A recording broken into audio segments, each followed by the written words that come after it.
Halo teman-teman semua, kalian tahu nggak sih sejarah revolusi Turki? Jadi, pada abad pertengahan dulu terdiri sebuah kerajaan yang bernama Ottoman. Ottoman dipimpin oleh Sultan Al-Fatih. Beliau merupakan raja yang bijaksana, tegas, dan mampu memimpin kerajaan dengan baik. Setidaknya Sultan Al-Fatih mampu bertutur bahasa 3 bahasa. Pada zaman dahulu, Ottoman banyak melakukan ekspansi yang membuat wilayahnya semakin luas. Wahai Sultan, betapa beruntung hamba memiliki Sultan sahabat engkau yang mulia. Apa daya hamba yang mulia, sudah pasti luluh lantah jika tak memiliki Sultan sahabat engkau. Syukurlah jika kau bahagia atas kehadiranku sebagai Sultan. Aku hanya akan berpesan kepadamu. Sampaikanlah kepada seluruh rakyat dan keluargamu atas kemenangan besar yang telah kita capai, akan meninggikan dan memuliakan Islam. Untuk itu, wajib bagi kita menjaga syariat Islam di depan mata, dan jangan sampai ada yang melanggarnya. Turki Utsmani tidak segagah pada abad-abad sebelumnya. Pada abad ke-17, Turki mengalami kekalahan yang bertubi-tubi. Akibat dari kekalahan itu memaksa Turki untuk melakukan perjanjian damai dengan negara di Eropa. Perjanjian ini terjadi pada tahun 1699 yang dinamakan dengan Perjanjian Karlovic. Perjanjian ini sungguh menyakiti hati orang Turki. Hidup susah, mati pun susah. Hari-hari kita tidak sarapan. Benar, tiap hari komunitas tidak putus. Jurusan yang terkenal pun ke depannya. Lalu bagaimana nasib kita ke depannya? Apa sebabnya? Kita tinggalkan negeri ini. Negeri ini tidak akan kita lagi. Benar, negeri lain masih jauh. Kita akan mampu di sana. Saya setuju. Kita tidak mungkin hidup dalam kepala negara hiperinflasi seperti ini. Kita akan musnah. Tunggu sebentar, kawan. Sebaiknya kita bagus ini. Bagaimanapun ini adalah kita yang harus kita jaga. Bagaimana kalau kita bersama supaya negeri kita kembali seperti semula? Tapi bagaimana caranya? Afghanistan kita hanya rakyat biasa, tidak punya apa-apa. Memang sepatutnya kita bersama mengembalikan negeri. Apa yang harus kita lakukan? Benar juga, saya setuju. Marilah kawan kita tinggalkan negeri ini, karena ini sudah tidak aman untuk kita. Bagaimanapun juga kita tidak akan bisa hidup di sini lagi. Hari demi hari tertinggal, bulan demi bulan berlalu. Namun apa daya, Turki tidak pulih seperti sedia kala. Negara bagian banyak yang melepaskan diri. Tak ada satupun negara yang ingin membantu Turki. Makin hari makin parah saja negeri. Sampai detik ini tak ada satu orang pun yang mampu dan patut untuk menduduki tahta kesultanan ini. Saya pun memikirkan cara-cara apa agar dapat memberikan kesultanan ini. Memimpin yang betul saja kita tidak dapat. Ini bagaimana? Ya, benar. Dari kita tersebut melakukan pertempuran ini dan pastikan kita akan melakukan. Betul, tidak ada sekali. Kita pun tak mampu untuk menutup kerugian akibat pertempuran. Kasihan untuk jika kita terus meneruskan. Ya kawan, memang sudah sebaiknya kita akhiri pertempuran ini. Biarlah satu persatu negara mulai melepaskan diri. Penduduk-penduduk pun mulai bermigrasi untuk mencari negeri yang mampu menegakkan.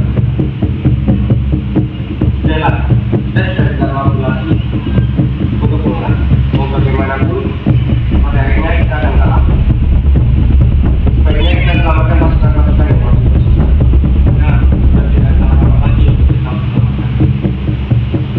Ya, lebih baik kita membuat kerjaan ini dengan menyerahkan wilayah kepada mereka. Apakah tidak ada cara lain untuk menyelamatkan negeri ini? Misalnya kita mencari bantuan kepada wilayah yang dapat kita menyelamatkan. Ya betul, biarlah wilayah saja ingin negeri ini hancur. Dan mereka ingin mengambil wilayah negeri ini. Punya apa kita? Kita sudah tidak punya apa-apa. Mana mungkin mereka ingin membantu kita? Benar, memang sudah saatnya kita mengalah saja. Karena pada akhirnya wilayah ini akan hancur dan kita akan kalah. Wahai rakyatku, ini Sultan telah menjadi tawanan sebelum. saudaraku, ada baiknya engkau memecat Mustafa Kemal yang menyebarkan kabar bodoh ini di wilayah Ankara. Berita bodoh apa yang kau maksud? Tidaklah engkau tahu.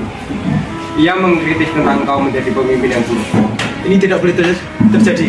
Segera lakukan penangkapan terhadap dia. Lama tak berjumpa denganmu kawan. Senang melihat kau masih hidup. Ada masalah apa datang kemari? Tidakkah kau cukup menjadi kebanggaan Turki? Aku mengundurkan diri sebelum Sultan memecatku.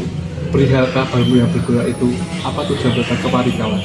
Sebaiknya kita mengadakan kongres dengan para kaum liberal. Mulki dalam keadaan genting. Paham Sultan sudah dimasuki aliran liberal.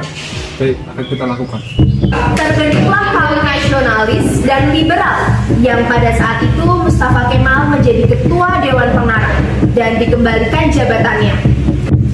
Setelah Perang Dunia I, tepatnya pada tahun 1919, Mustafa Kemal kembali menggelorakan semangat generasi muda untuk melawan penduduk asing.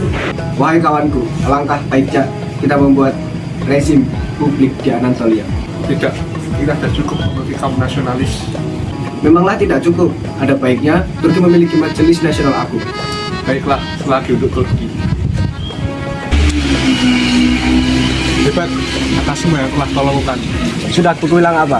Ini semua tidak akan sia-sia. Setelah itu ditandatanganilah perjanjian Lausanne untuk mengakui kemerdekaan Turki. Setelah masa kejayaan Mustafa Kemal, ia mulai menua dan mulai sakit-sakitan. Mulanya Mustafa Kemal sakit ringan, namun semakin hari penyakitnya bertambah parah.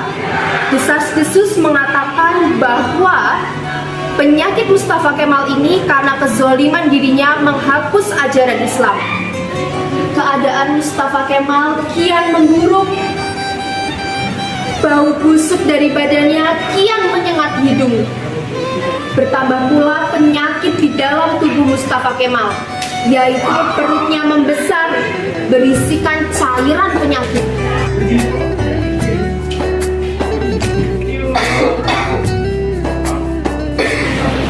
Saking parah keadaannya Mustafa Kemal, ia harus dibantu untuk meminum obat.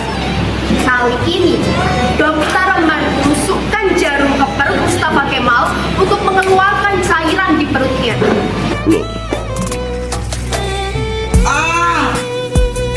Astagfirullahaladzim. Hari demi hari terus berlalu. Keadaan Mustafa Kemal pun kian memarah. Hingga akhirnya tanggal 10 November 1938, Mustafa Kemal menemui ajalnya.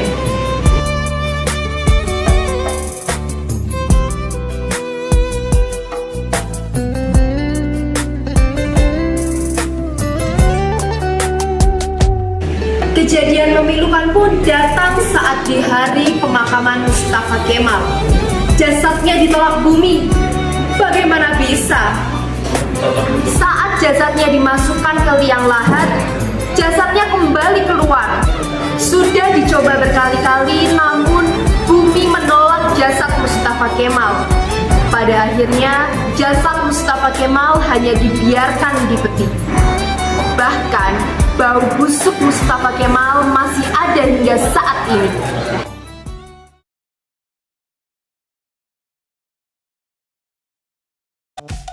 Walk away, you know how.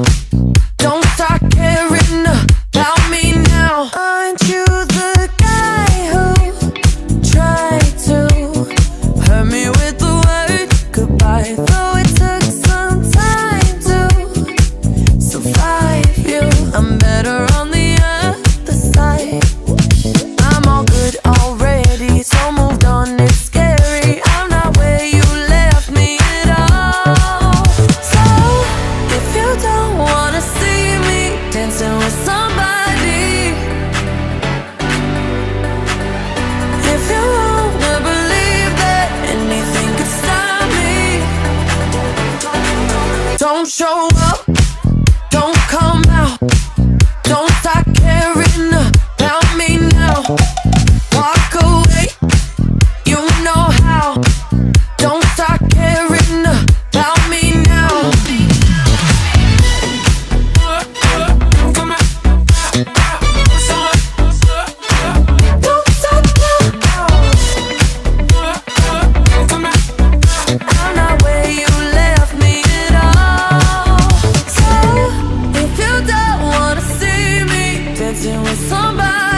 2, 3.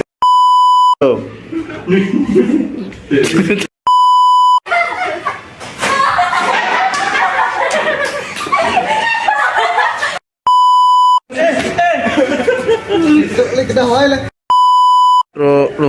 Wahai sultanku, ada baiknya kau memecat Mustafa Kemal Pasha yang menyebarkan. Wah.